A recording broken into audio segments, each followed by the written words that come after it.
उत्तर प्रदेश हिंदी संस्थान में वरिष्ठ समीक्षक, साहित्यकार एवं शिक्षाविद श्रीमती हेमलता शर्मा की नवीनतम कृतियों की भूमि का भव्य लोकार्पण समारोह संपन्न हुआ। कार्यक्रम में साहित्य, न्याय और प्रशासन जगत से अनेक प्रतिष्ठित हस्तियां उपस्थित रहीं। लोकार्पण समारोह का उद्घाटन पद्मश्री डॉक्टर विद्याबिंदु सिंह, वरिष्ठ साहित्यकार डॉक्टर सुधाकर अदीब, न्यायमूर्ति श्री राजीव सिंह तथा पूर्व पुलिस महानिदेशक महेंद्र चंद्र द्विवेदी ने संयुक्त रूप से किया। दीप प्रज्वलन और सरस्वती वंदना के बाद मंचासीन अतिथियों ने पुस्तक पर अपने विचार व्यक्त किए।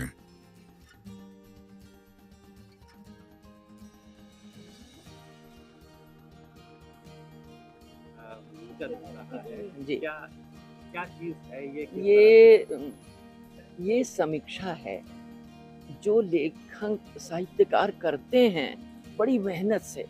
समाज में से समस्याएं ढूंढते हैं, उनको रखते हैं अपनी लेखनी से सजा के, और फिर जब समाज के सामने आती है तो वो पाठक प्रतिक्रिया ज़रूरी होती है।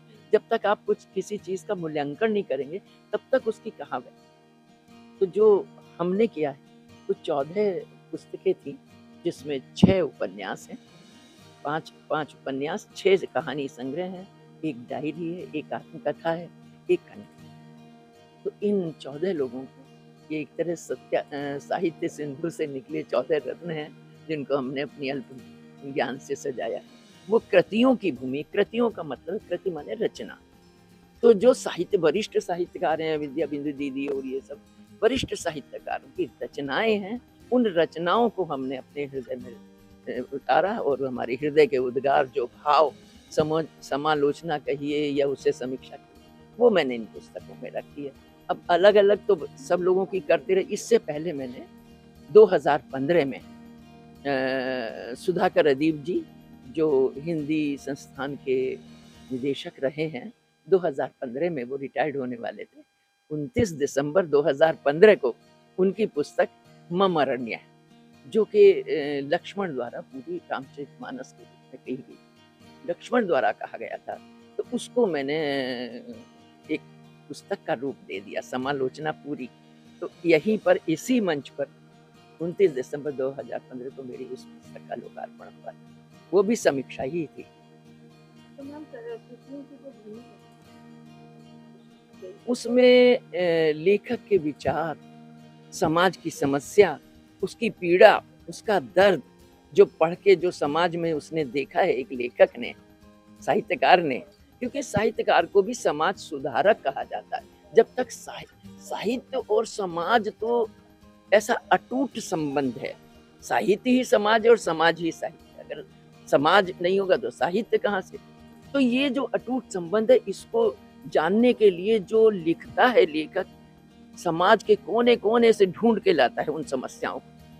और विशेष करके इस वाले उपन्यास में नारी पीड़ा, नारी शोषण, नारी सशक्तिकरण, उस पर लिखा गया है।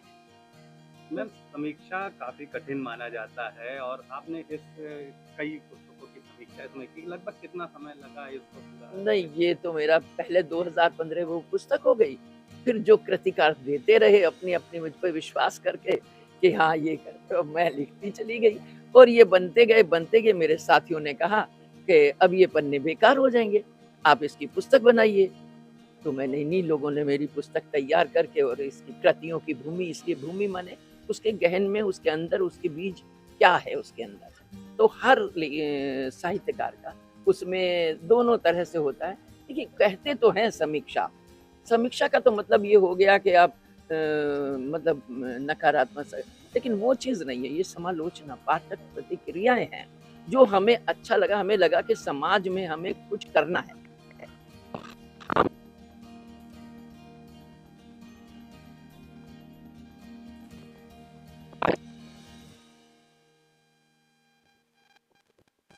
आज मेरे इस विद्यार्थी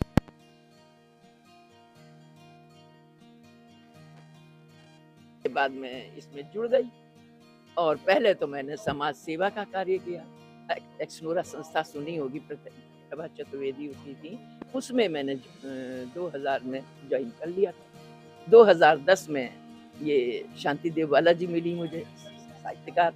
इनके साथ जुड़कर मैंने अभिव्यक्ति संस्था से लिया, लेखिका परिषद, कादम्बनी, सारे साहित्यकारों से मान मिलता गया और मैं आगे बढ़ती गई। तो ये 14 जो पुस्तकें ये धीरे-धीरे लोगों की मिलती गई, मैं करती रही। अब इन्हें मैंने एक पुस्तक का रूप दिया ताकि केवल एक साहित्यकार की कृत उस वो मिले, उसे मिलती थी समीक्षा। अब वो सबकी मिला-जुला के सब एक दूसरे को देख कुछ पाठक देखेंगे कि क्या अच्छा मिला, क्या बुरा मिला, तो पाठक उसकी समीक्षा करें। और आज जानते हो, कहते ज़रूर है नारी सशक्तिकरण हो, बहुत आवश्यक है। नारी की पीड़ा अगर आप ढूँढने चलिए बहुत। तो हमारे साहित्यकार जो हैं उसमें सुझाव भी देते हैं, केवल समस्या नहीं रखते, सुझाव देते हैं। अगर समाज में वो सुझाव को ग्रहण कर लें और उसमें सुधार आ जाए तो क्यों नहीं। अधिकतर लोग लिखते हैं कि पारिवारिक ले ली केवल रिश्तों पर लिख नहीं, समाज में बच्चों पर भी। मेरी इस पुस्तक में कुछ साहित्यकारों ने बच्चों के लिए विशेष रूप से लिखा, जैसे एक पुस्तक है रेस का घोड़ा अलका प्रमोद जी की। उसमें बच्चा जो है उसको इतना दबाव दिया जाता है जो आजकल का है कि ये पढ़ो और ये बनो और वो बनो, लेकिन नहीं, उन्होंने बड़ा अच्छा उसका बहुत अच्छी है। शिलांतर है विद्या बिंदु जी का, उन्होंने लिखा महिला एक शिला बन जाती है। अहिल्या का रूप देके उन्होंने कहा कि आज की अहिल्या और अहिल्या के उद्धार के लिए राम ही क्यों आए, एक नारी क्यों नहीं आ सकती। तो ये सब है नारी पीड़ा। अगर समझिए तो आज पहुंचे गांव में जाएं, इधर उधर जाएं, और रोज ही आप देख रहे हो क्या कोई कहने के लिए नारी जाग रही है, वो बढ़ रही है, ये मैं नहीं मानता, बहुत बढ़ रही हैं बच्चियां। हमारा समय सोचिए, हमारा समय तो इतना था कि स्कूल भी नहीं था मैं हमारे, लेकिन आज मिल रहा है उन्हें, लेकिन अवरोध भी बहुत, पीड़ा भी बहुत, उससे हम मुंह नहीं मोड़ सकते। तो एक साहित्यकार ही इसको लाके सामने रखेगा, और मेरी तो ईश्वर से प्रार्थना है कि इसमें और साहित्यकार अच्छे से अच्छे सशक्त रूप से जुड़े और सुधार रूप में आगे आए खूब अच्छी तरह से। क्योंकि जितने हमारे कवि और लेखक हैं वही तो सुधारक कहे गए।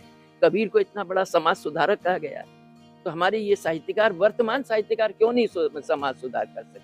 उन्हें भी समाज सुधार की आवश्यकता, रास्ता मिले और लोग पढ़े। पुस्तक पाठक कम हो गए, पुस्तकें पढ़ना कम कर दिया, तो जब पढ़ेंगे नहीं तो गूगल पे जो पुराना लिखा हुआ वही सब करते रहेंगे, और नवीनता की ओर कैसे रह जाएंगे, गति कैसे आगे बढ़ेगी। तो मैं चाहती हूँ कि बच्चे आगे आए और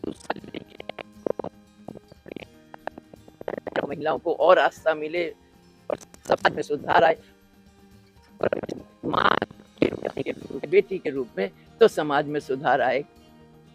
यही मेरी अपना विचारधारा है। ईश्वर से प्रार्थना, और मैं जीवन पर्यंत इसमें जुड़ी रहूं अंतिम समय तक, ये मेरी ईश्वर से प्रार्थना। धन्यवाद।